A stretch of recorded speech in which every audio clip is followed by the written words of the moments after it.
What's going on YouTube? The Alphonsus D Team Gradelock here, back with another deck profile. This time we have the top 4 finish of Team Gradelock Copium Edition with... Yo, it was Chrono Dave, except now I guess I'm Spiritualist, Undead Dave. I don't know. I had a lot of cope in this one, and I had to be hard carried because I hit Brick City. I have been sacked. I have been to the ringer, and I hope to God I was able to alleviate some of the burdens off the guys by playing a lot of decks that they really didn't want to fight. Unlike Dan, who had to face almost every Order Colony deck. Rest in peace, Dan, but he would manage to get by because triggers are triggers. But as I said, this is a copium build, so you know what? We cope with Zorga. We cope with Zorga because of John Kavik, Premium Eugene. We're going to try Premium Zorga. I'm going to break down the premise of the deck, which is that you're supposed to mill out all your non-essential pieces or put all your essential pieces in your drop by turn 3, and then by the time you stride, you should be able to go into Bad Bounty and or just go into Open Eye and make very consistent, big, decent sized numbers and just kind of mitigate and wall up and go on and so forth. Obviously, we start off with 3 Zorga because, you know, bread and butter of the deck. The fact of the matter, just being able to Alchemagic early on before striding, just being able to add that early game pressure is too important. It's just the whole purpose of the deck. Next, we play 1 copy of Beatrice. For the sole fact of the matter is, combo enabler, gives you protect marker on ride. It's not that bad. Just enables multi-attack play and or initiates just board presence, which is very important because your Granblue, you need a way to establish board state. Next up, you play 2 copies of Undead Dragon. For the sole fact of the matter is, it's a beat stick. You need a win con, and this is one of them because big beaters, because you're filling your drop zone, is just essentially what the whole format is. You need to beat down, you need to rush them, you need to just deal as much damage as you can while building up your defenses. And this is a good way to just fill up your drop zone, empty out your board, and just in case like it's helping your opponent do removal or anything else like that. For our last grade 3, play 1 copy of Fabrication because you know what? We play orders in this deck and it's pretty cool. I know, but real talk, it's for sole fact of the matter is that there was a ruling for Persona Ride. People probably know this. I didn't know this when I was making the deck at the time, but let's say I went to Bad Bounty, I tried to Persona Ride, then go to Bad Bounty and then Persona Ride again. Couldn't do that, so what? I found a way around it by just going into this dragon, drawing 3 cards with book in the drop zone, and then getting 10 to the front, which is pretty solid, very solid. And for the last grade 3s to play, we have, well, Q Guardians. For sole fact of the matter is that this is a very aggressive meta right now. And when I say a very aggressive meta, I mean that I was sacked so much by so many crits and so many overtriggers. I swear I am scarred for life more than people would actually realize. I want to say and especially after that match. Going down to grade 2s, because you're playing Granblue, you need Selected Mill, and Columbard is just a piece of resistance that kind of just does it. It's your ideal grade 2 ride target. It fills your drop zone and multi-attack combos or presence, and honestly deck setting, deck winning, or some people call it deck losing, but you know what? We cope. We say it's deck winning. Probably not, but you know, we try our best. We play 4 copies of 4 copies of Shadow Cloak. For the sole fact of the matter is that you 2 play orders. You are Zorga. You play orders. You could also, if you're able to fill up your board, with like Columbard and pieces that you use to either guard or attack or for future proofing, this helps you get it back to your hand. Then also it's just a good 15k by using Soul. And then we play 1 copy of Greed Shade. Honestly, I'm probably gonna play more of this. This is actually way too good. Honestly, I love Selected Mill guys, don't get me wrong, but being able to just grab pieces that in your drop and just having a blanket effect of having a wide range of what you need bounce like is just way too solid. And it's just been kind of MVP, and I just wish I had more copies of it in order to abuse it a little bit more. MVP grade 2, another grade 2 is Skeleton Cannoneer because we need, oh my god, everything needs to be removed. I swear. I want to remove everything on the board, and unfortunately I can only do it once with Cannoneer. But you know what, the fact of the matter is having a pseudo denial for any opponent's turn with things like Nigger Lily and with Beatrice.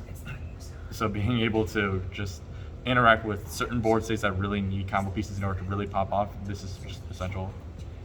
grade ones, everyone's be actually not that surprised, but also shook. We're playing 4 copies of Rancor Chain because guess what, guys? It's premium. You want to go second? Great. You know what I really like to do? I want to draw 3 cards. I really want to draw 3 cards because when you ride on, let's say a V starter, you draw a card from that, and if you went second, you get a Blitz order that is an order card. So when you activate this skill to Soul Blast 1 and draw 2, you could discard the Blitz order. So basically, you were just getting 3 cards, technically 2, but even then, still very good. When you play an order, it gets +2. It's a 10k booster. Ironically, this is really good for rush, good for walling up, and for your grade 2 game, because this deck really needs to focus on its grade 2 game, because things like Column Bar, things with Shadow Cloak, those establish your drop zone with non-triggers and then be able to beat in. This just, if you play an order, this just being a 10k, it's just way too solid and way too good to pass up. Finally, for our last grade ones, we play 4 PGs because it's similar to this. The sole fact of the matter is that if you go second, you get the order to you get a Blitz order to your hand, and you can discard it for the draw. So you're doing a +1, not +2. So realistically, this is an alternate out. It's also technically something you use with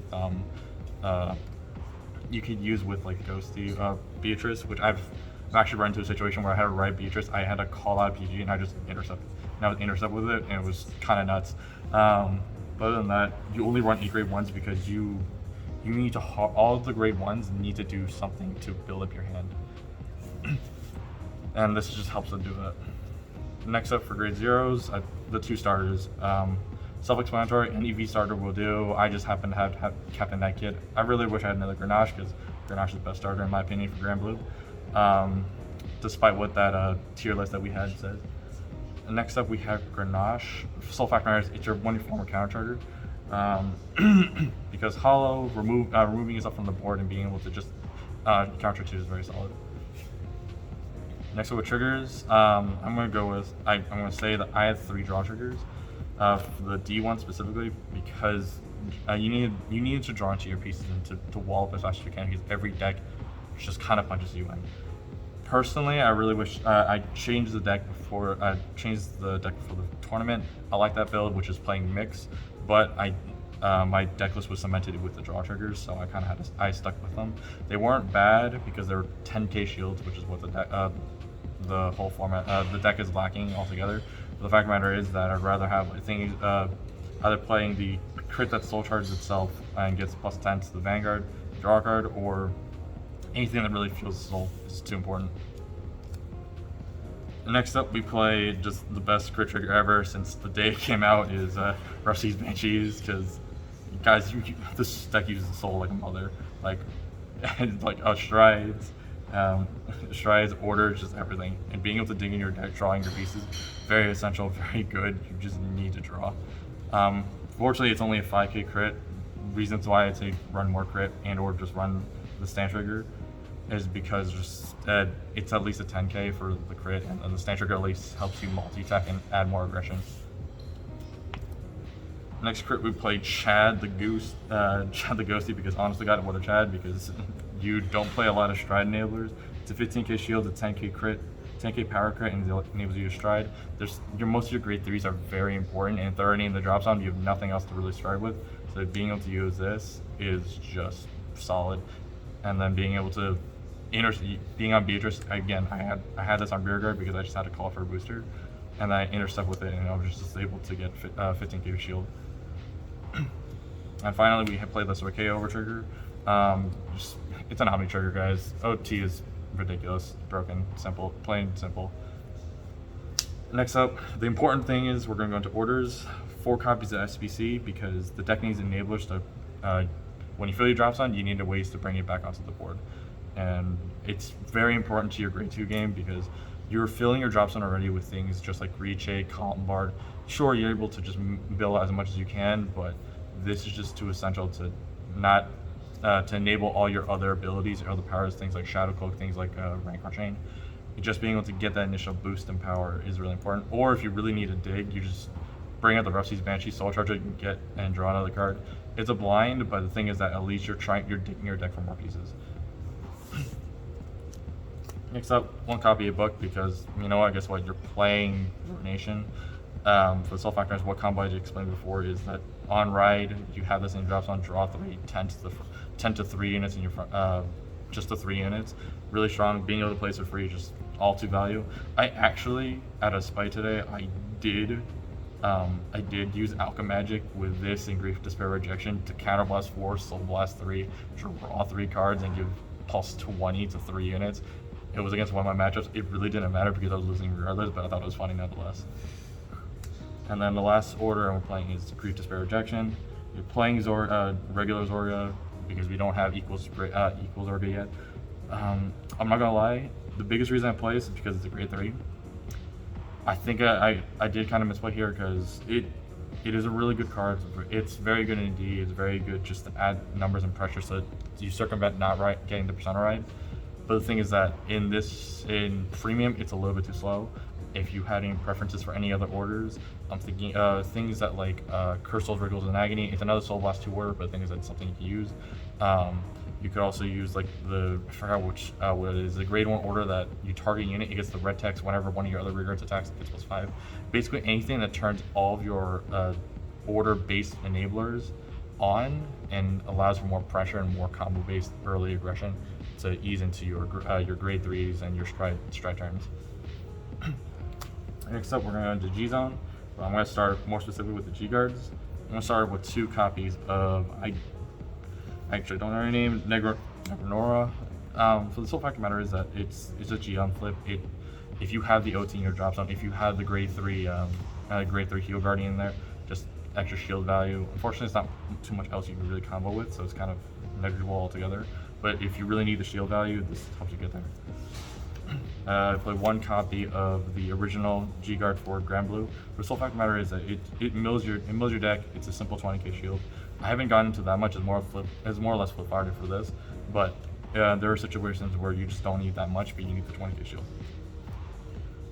And finally, play 2 copies of Negro Lily because this enables for just a lot of shenanigans. Either if you know you need counter charge and just before when your opponent's about to end their turn, you're like, great, Negro Lily, call Beatrice. Beatrice is gonna call it in my drop zone. I'm gonna call either Skeleton Cannoneer to do a Denali Griffin play, or I'm gonna call out something like Grenache in order to get that additional counter charge, which is really important because if I'll mention it later. But this is just, it has a lot of interaction, play. You have to be very aware of what's in your drop zone though, because I accidentally used the ones where I forgot what was in my drop zone because I was thinking of a previous game. But you have to be very situational awareness of what's happening all around you. Alright, next up for the G-Zone, you play Negro Songer. For the sole fact of the matter is, this is a perfect flip fodder. For what's more important, boo. I don't ignore the Negro Songer, right? It's irrelevant. This is the more important thing.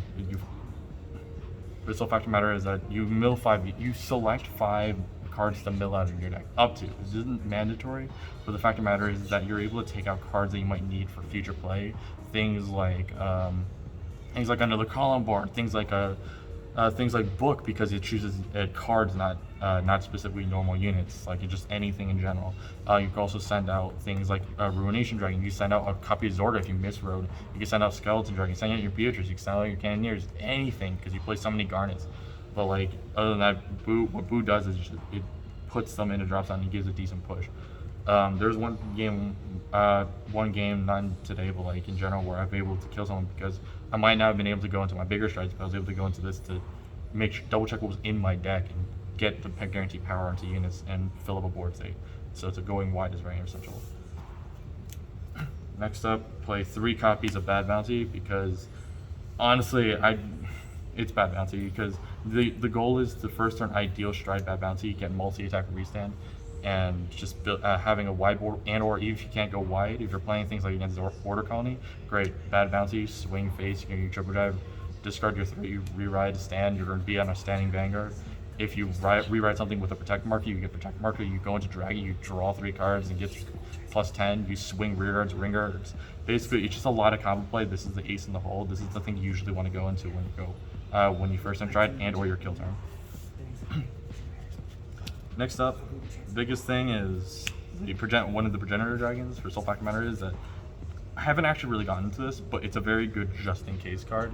For sole fact of the matter is that your opponent may be low cards in hand, and you may have like a decent board state, but your opponent's at high damage. So you just bring out rear guard, swing face. When they try to guard, you just discard your hand, just making sure they cannot, they have to take a damage and/or they have to commit more cards to protect themselves.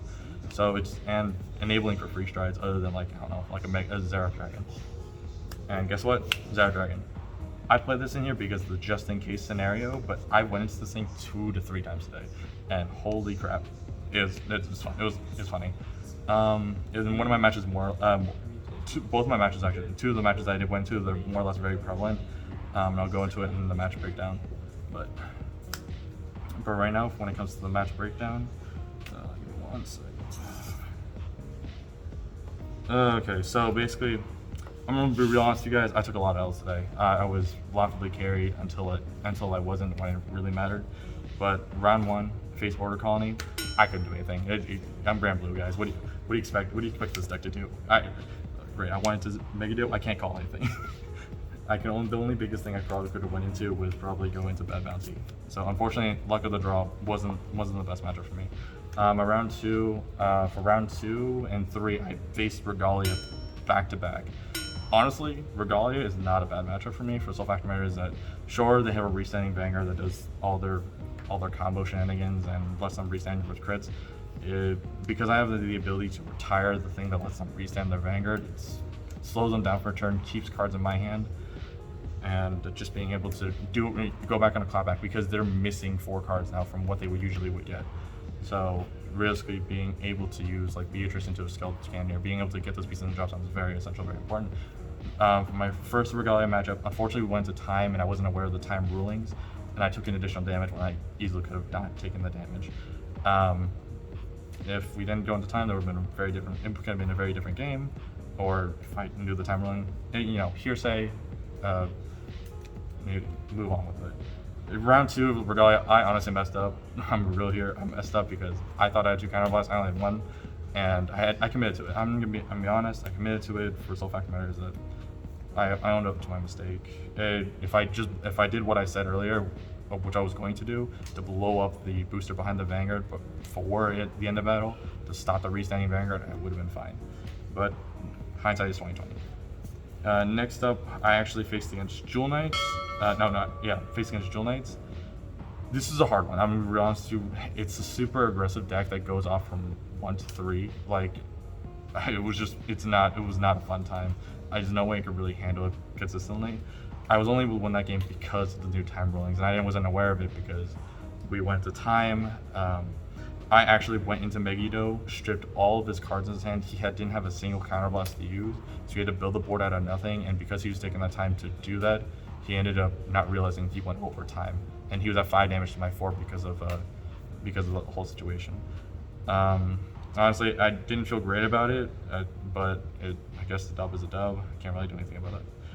My next round matchup was actually Rising Greedon, a T format deck with Rising Nova, and it was insane. I actually drew into all my pieces, hit the right timing. Unfortunately for my opponent, he wasn't able to ride into the Rising Nova. He was forced to ride into the Greedon.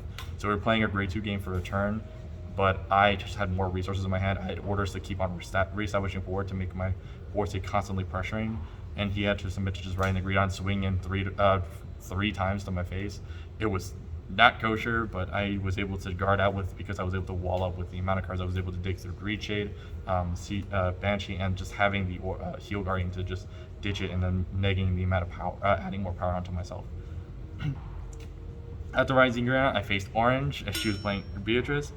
Unfortunately for that one, true to our namesake, I was Gradelocked at 2, so I could not get to grade 3. So by the time I got to grade 3, she already showed once. I had no resources to stay myself. We thought we were done. We actually tied for 8th, but then we were bubbled down to 9. Luckily for us, we were able to get back in because someone failed the deck check. And then for top 8 was brutal, guys. This is where I suffered the most. Oh my god, I don't even want to get started on this. I'm real here. I couldn't even get to stride. I couldn't even do anything because my first top 8 round was Dungaree. What am I going to do against Archive? He not only did he Dungaree me, he also proceeded to put back a crit a 2 crits and an overtrigger. And during his draft checks, he decided to hit the same 2 crits and the overtrigger. And I died very fast, and I was very sad. I couldn't do anything. He already took out most of my pieces through binding, but he made it even worse by just sacking the crap out of me. My next matchup made me even more sad, because it was Dimension Police. And I really needed to win the die roll. Guys, winning a die roll is so important against Dimension Police because they can Superior Ride while you're at 1. And here's the thing, I would have been fine, quote unquote, if I wasn't sacked by so many crits. Oh my god. Oh my god. Getting sacked by someone that's not Dan or Mods. Yeah. I thought I was desensitized by I it. think the worst part was in that match. My man dropped the heel guard so that way the crit goes down to 1. Yeah, You still hit 2 crits afterwards. I was just gonna take 1. I dropped a heal guard because I didn't ride a grade 3, and it was only 1 damage. And I know he was running a lot of crits, but the thing is that he's still at a full deck. There was no reason for him to hit a double crit and push me to 4, 3. Oh my god, it was so bad. I was able to take 1 damage, but pushing to 3. I was able to quote unquote recover by doing a grade 2 game, being able to establish a hand again after dropping it to survive the first time. But then she proceeded to stride against me and proceeded to go to Geomaglas, called two, just 2 grade 3s. I don't even remember at the time. Dizorus is. Yeah, and the whole point of the matter is that I literally, once again, reduced his crit. He proceeded to then hit nothing, OT. I was at 4 damage.